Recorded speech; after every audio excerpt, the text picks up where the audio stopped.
Hello everybody and welcome back to Football Talks. We are going through all of the Premier League action from this weekend so far. I wasn't well earlier on, so we normally do a Soccer Saturday type show on a Saturday. So just taking it easy for the day. Big day tomorrow, obviously, with all of the games that are going on tomorrow, particularly Manchester United and Kaz's game, of course, the important one before anything. Winton Wanderers ladies against Lim Rovers. That's the one tomorrow, quarter-final of the Cup. So that one's important. But we're looking at everything. Manchester City bouncing back. Nottingham Forest dropping off. Another outstanding result for Fulham as well in that game. We're going to talk about that. Bournemouth continue their unbeaten run away from home. 7 games now, 5 wins and 2 draws. At a surprise package of the season, actually Bournemouth more than Nottingham Forest. The table is up there right now. You can see Bournemouth tucked in nicely into 5th place. The biggest losers so far this weekend are Newcastle and Chelsea. Wow, what a drop-off. Newcastle, are they struggling to cope with the games and the amount of fixtures within a Premier League? Can they compete on all fronts? That's the question right now I want to ask. We're going to go through all of the games and everything. You can see them all up on your screen there, everybody, so make sure that you get your comments in. Who has surprised you today? Who has surprised you in terms of the season so far? There is a game obviously still going on right now, which does affect Manchester United as well. At the bottom of the table, it is quite key actually, because it is 1-1 between Crystal Palace and Everton. Beto putting Everton in front, and then Jean-Philippe Mateta equalising for Palace. So into the last 20 minutes of that game. Let's start it off. Early on today, should we start off first of all, though, maybe with Brighton beating Chelsea? Brighton beating Chelsea 3-0 again, the second time. Chelsea not registering a single shot on target. It's drastic. It's absolutely drastic. And again, a lot of moans and groans regarding Jadon Sancho from the Chelsea fans. Came on again as a substitute in that game yesterday. His numbers are diabolical. Cole Palmer, his drop-off. What's happened to Cole Palmer? Have Chelsea now, without bringing anybody in January, ruined their chances? Not just for the title, because they were trying to distance themselves from title challengers early on in the season, don't forget, when they were doing really well. I think they've kind of buried themselves, Chelsea, right now. Has Chelsea not, going into the January transfer market, scuppered their chances of top 4? 3-0 to Brighton. What a result for them. And credit to them and credit to everything that they've achieved again with what they are managing right now down there on the South Coast. They just seem to be a good team that are just well organised. Very well organised. But, when you look at that game, Brighton can beat anybody. They've beaten City. They've done Arsenal. They've done United. They've done everybody at Brighton. The Amex is a tough place to go. And honestly, right now, I don't know how Brighton end up losing the games that they do. How they lost 7-0 to Nottingham Forest, I do not know. But this just shows you how good the Premier League is and how tough the Premier League is. Brighton are having an exceptional season. An exceptional season right now. And they are 10th. That tells you everything you need to know. Brighton are 10th with 0 goal difference. They've been battered 7-0. They've battered teams the other way. Honestly, they are having one of them seasons where they are just... Well, if you said Brighton are 1 point behind Aston Villa with everything that they've done, and then you're saying you're not doing too bad. But then that just goes to show again, like Chelsea, they're still in 6th place on 43 points and are, 1 point away from the top 4. Chelsea are crap. But are they? They are now, like I said, 6 points, 6 in the league, only 1 point away from Manchester City in 4th. It is still open for every team, and everybody is beating everybody. You see Manchester City today take over Newcastle and replace them above them into the top 4. 4-0 to Manchester City. Full-on bounce back from them. Mamouche getting his hat-trick, his first ever senior hat-trick. He's got it at Manchester City with his first goals for Manchester City. Newcastle fans, what the hell is it with Newcastle and Manchester City? They haven't won at all since City moved to the Etihad Stadium. The last time that Newcastle beat Manchester City away from home, Alan Shearer scored at Main Road. That is diabolical. That is a horrendous record. Newcastle just cannot play at the Etihad. I don't even know why Newcastle fans bother travelling to the Etihad. They just, no matter what form they're in, they just cannot handle it. They don't seem to be able to handle the occasion. They don't play their normal game. Eddie Howe just gets this massive brain fart in his head and doesn't know how to handle Manchester City away from home. He can beat them and take them on at St James's, but as soon as he steps foot into that dugout at the Etihad, he just loses the plot and he doesn't know what to do. So City bounced back. They've made it 3 wins in the last 4, pretty much covering all the goal difference that they lost to Arsenal in the last Premier League game. So it did come at a cost, though. Erling Haaland limping off with what looks like a suspected knee injury. Be interesting to see. Obviously, City have just lost Mauro Akanji, I think, for around about 10 games, I think it was. And now Erling Haaland coming off for them is drastically bad news for Manchester City and their race for top 4. Because let's be honest, Liverpool are away with it. Question to the chat. Arsenal have lost Havertz. Arsenal have lost Gabriel Jesus. They haven't brought a striker in. Have Arsenal got enough to challenge Liverpool at the top? They're only 4 points behind Liverpool. They won away at Leicester today with a workmanlike type of performance, you could say. I think that's what it was for Arsenal. Nothing more. What are we saying? Are Arsenal good enough to challenge Liverpool? On all them fronts, let's get into them first few games. So that's pretty much the top 4 battle. Bournemouth moving themselves in. Nottingham Forest dropping points. We're going to talk about them again in a minute. But Manchester City, Chelsea, Newcastle and Arsenal, they're the teams right now I want to talk about. What are we saying, everybody? And by the way, yes, you have got a little comment in the live comment section there. The paper round will be back tomorrow. Going to be very, very interesting what is said in the papers tomorrow morning around a few teams right at the top. What will Haaland's injury be? Haaland out for Manchester City. It's a question for the chat, actually, again. Let's go with this one first of all. Brain fart, Roddy. You know it, mate. With no Haaland in Manchester City's side. Now, I don't know what the injury is yet. We just know he's come off. It looked like, from what I was listening to, a knee injury. So, if he is out, is that City season over?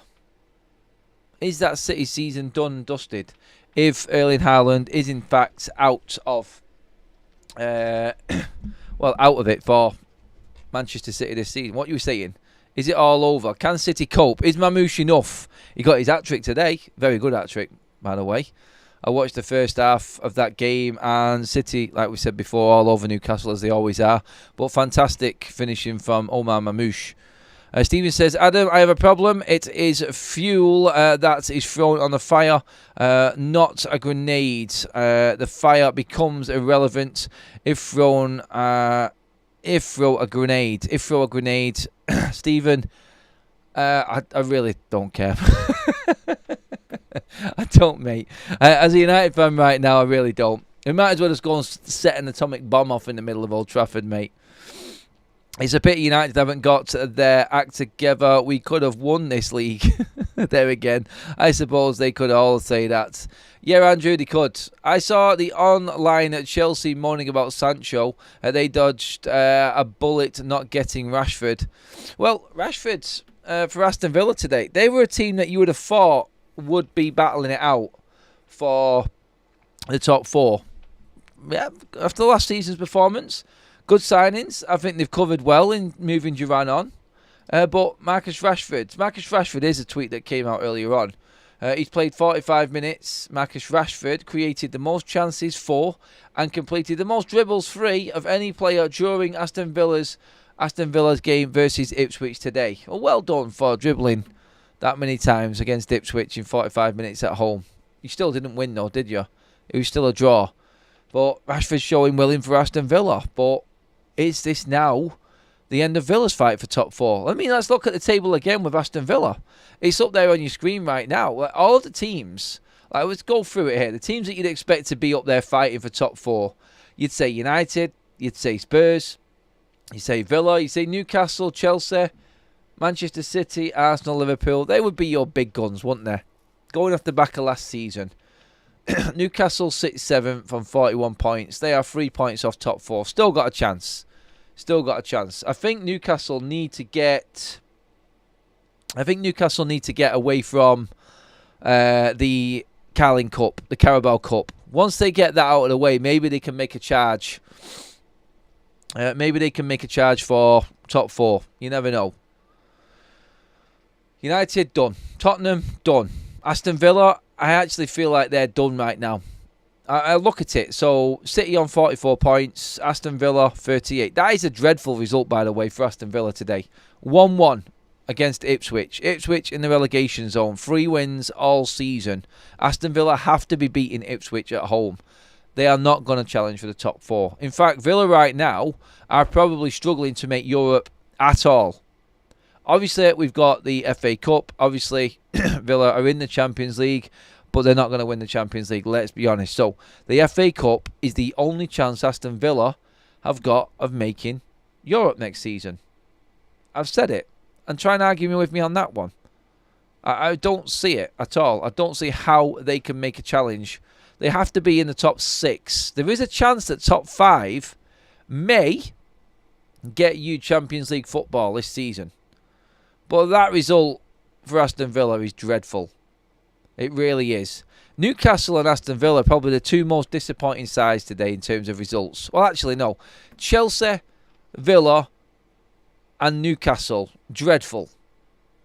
Poor result at home for Aston Villa against Ipswich. That's 1. Chelsea's record away to Brighton is poor anyway. But losing 3-0, not having a shot on target, that is dreadful.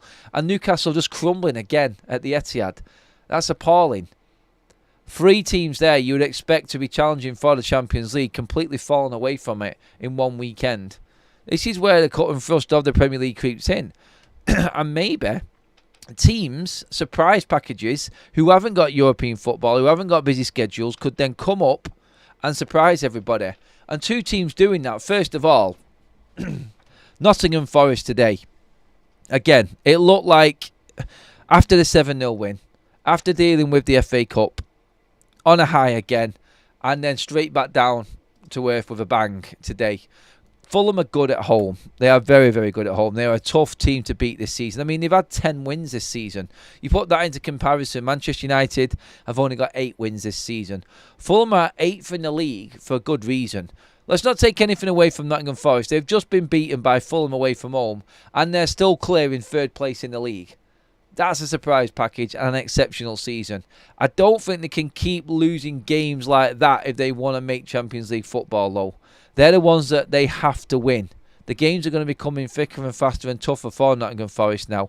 Bad result for them today, 2-1 to Fulham. But when you look at the game in general, they did come back. I mean, Chris Wood with the equaliser from Smith Rowe earlier on, and then Calvin Bassett. You look at the stats alone, it was Fulham's game. They had more possession, they had more shots, they had 10 shots on target to Nottingham Forest 2. What happened to the Nottingham Forest that dissected Brighton? That's the inconsistencies that may creep in at this stage of the season right now. The pressure of challenging for the top 4, I think, is there for everyone to see. And I think Nottingham Forest are a perfect example of it. Jonathan in the chat says, all those seasons where City were untouchable, this season they have slipped up. Arsenal should be pouncing on that to get the Premier League win, but no, Arsenal have rolled over and let the Scousers in. They have. Block says Haaland is shite. It gives nothing but 40 to 50 goals a season. Also rubbish. Everyone barring Liverpool, Forest, Bournemouth have been below par this season, says Stu. Jonathan again. We don't want shite like that at Old Trafford, mate. I like the banter. I really do. No one mentions Fulham. They're having a great season. I think I just was, but I think your comment came in before United Spotlight. Fulham sat in 8th in the league. By right. They are. They're having an outstanding season, Fulham. And credit to Silva. Credit to Marco Silva for what he has done with that side. It was a manager that has gone away and come back. And this happens in the Premier League. This happens a lot. Managers that are sacked by Premier League clubs or let go by Premier League clubs. Then they go away, then they come back. And they come back a different animal. Well, David Moyes is the master of it. You look at Nuno Espirito Santo. He has done it. You now look at Silva coming from Everton, going away again, then coming back to Fulham. And look where Fulham are right now. It works. There is a lot of it that goes on. And they learn on what is necessary and what's needed to actually manage and be in the Premier League. And Fulham are a very well-established Premier League side. And there's nobody that can argue that. I mean, they are 8th in the league after beating Nottingham Forest, who are 3rd, the surprise package. So credit to Silva, credit to Fulham. They deserve their win today, and they deserve to be where they are in the league. They are a tough team. I still don't know how Man United managed to do the double over Fulham this season.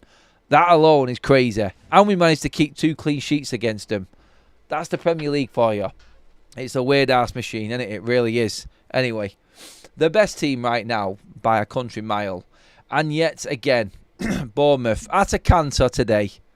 Absolutely destroying Southampton. 5th in the league. 7 unbeaten away from home. Otara, Christie and Tavernier with the goals today. There was a little bit of hope when Soleimani scored one and brought it back to 2-1 for Southampton late in the game with 20 minutes to go. But, yeah, never panicked. Iriola's side, again, proving everybody wrong. Bournemouth are lasting it out. Who is the biggest surprise right now, Bournemouth or Nottingham Forest? And Bournemouth don't spend a lot of money. Nottingham Forest, they spend money. And they have got an ambitious owner. Bournemouth have just been very clever. Very clever. And looking at that league table now, like Bournemouth in 5th, they are only 4 points away from Nottingham Forest. Who is the biggest surprise package this season? That's another question I want to ask. Who is the biggest surprise package? Because nobody would have thought that Forest and Bournemouth would be where they are this season. It's been an absolute miracle. It's been brilliant to watch. And you know what? I love watching Bournemouth. Apart from when they play United and they destroy us. I love it. But talking of results, actually, while we're actually live right now, you can see it up on your screen there.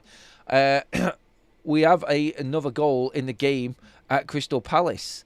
And it has gone to Everton. Everton are now in front. Everton have just taken the lead against Crystal Palace.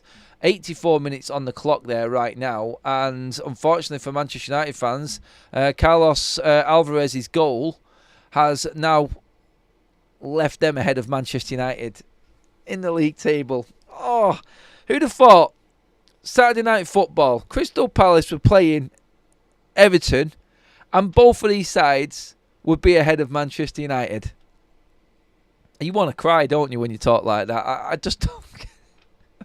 Oh my God, like Everton are ahead of us.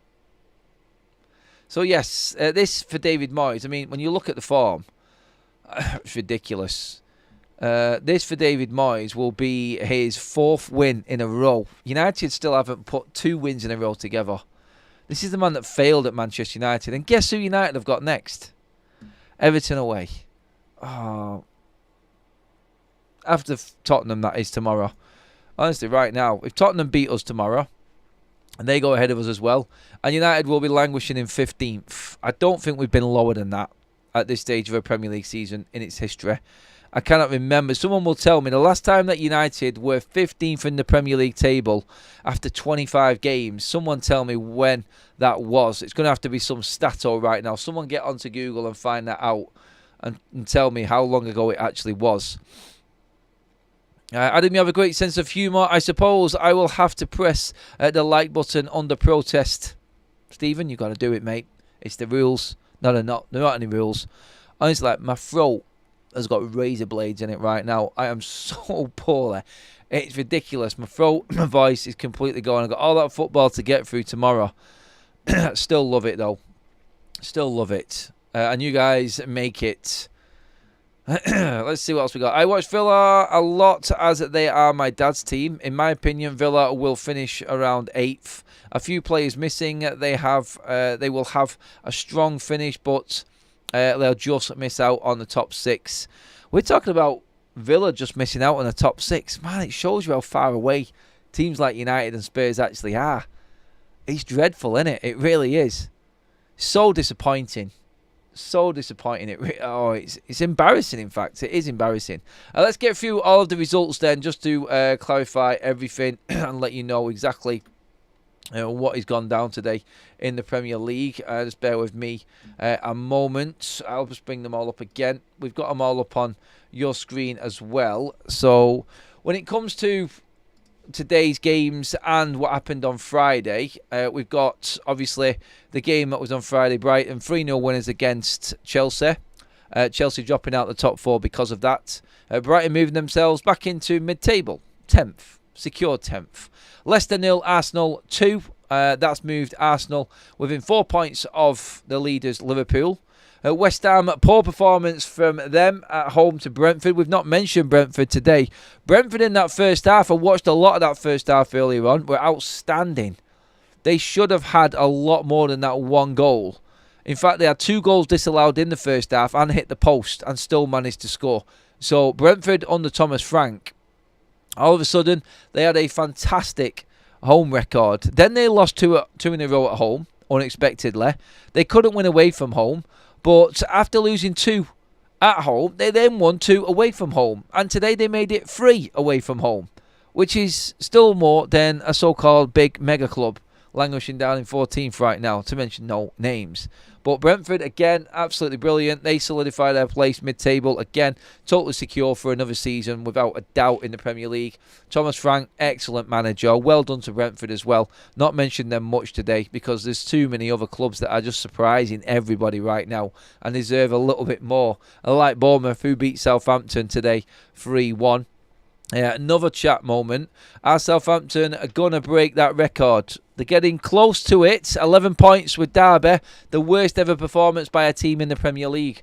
Can Southampton make that? They are already down. Done. Doomed. Bournemouth winning 3-1 there. Up into 5th in the table. Aston Villa 1-1 at home to Ipswich. A 10-man Ipswich. That's a dreadful result for Aston Villa. And they dropped down into 9th behind Fulham because of that result, moving further away from European football. City bounced back from disappointment in Europe and in the Premier League last time out, and scraping by Leyton Orient as well in the FA Cup, mind. That's so covering all the goal difference that they lost from the Arsenal game by beating Newcastle 4-0. Newcastle, one of the biggest losers this weekend, dropping way out of the European places now. So their poor record at the Etihad continues. Fulham, great result against third place Nottingham Forest, beating them 2-1 today. We've talked about them and what Michael Silva's doing there at Fulham. Excellent again. Crystal Palace into the last minute there against Everton right now. David Moyes led twice. I've led twice. We're into injury time in that one. And Everton are on the brink of making it 4 wins in a row, which is excellent. I mean, Everton were looking at maybe playing at Stockley Park and their new stadium in the Championship. It looked like a disaster. David Moyes has come in and just got 12 points instantly, catapulting Everton onto 30 points. They only need, I would probably say, 2 or 3 more wins now from now until the end of the season, and that's them safe and done. And then they can start operating properly again with the new ownership and the new stadium in place. That is the last game of the weekend, like we said, that is just finishing up now. But fantastic for David Moyes. He has really made his mark on that Everton side coming back again. Who'd have thought? Who'd have thought? Never go back, they say, don't they? Well, Everton have, and it's worked for him. Even West Ham did with David Moyes at one point, and it worked for them as well. They picked up a bleeding trophy. But hey, Everton is on a run. The lowest position Manchester United has been in the Premier League after 25 games was 14th during the 2013-14 season under David Moyes. Oh, God. So we could break that record. But past the Premier League in the old Division 1 days, how bad have United actually been? Have we been any worse than this? I can't believe that I was cheering for Arsenal beating Leicester earlier to help us, help keep us up. What a sad day. Oh, God. Anyway, that is it, everybody. Thank you so much. We've just done a quick roundup show there. We'll be back with plenty of action tomorrow. Obviously, we're back at 8 o'clock in the morning with FUTV and your morning roundup show. Then we've got the paper round on Football Talks. Then I'll be back on FUTV with the warm-up show. Then it's the watch-along on Big Up, United versus Spurs. That will be on tomorrow. Straight after that, we've got all of the reaction on YouTube again. And then we'll be doing a special goals show on Big Up later on tomorrow as well. A very busy day. I'm going to go rest my voice. I'm going to go recover and brace myself for what is going to be a very, very stressful day tomorrow. I can feel it coming already. But for now, thank you, everybody. Have a great evening. Go and chill out. That is the football done for Saturday. And it kicks off again tomorrow morning at 8. I'll see you all there on FUTV. Cheers, everybody.